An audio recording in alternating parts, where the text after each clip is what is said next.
show you how to replace the Canon LBP853Ci toner chips. We have here the Canon LBP853 series A3 color printer released by Canon in May 2019.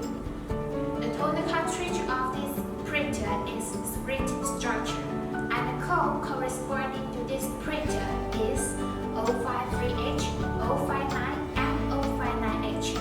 Now let me show you how to replace the toner chips. First, open the front cover, remove the toner cartridge, and find the location of the chip. A is remove the used chip and replace it with a Zhono 053H chip.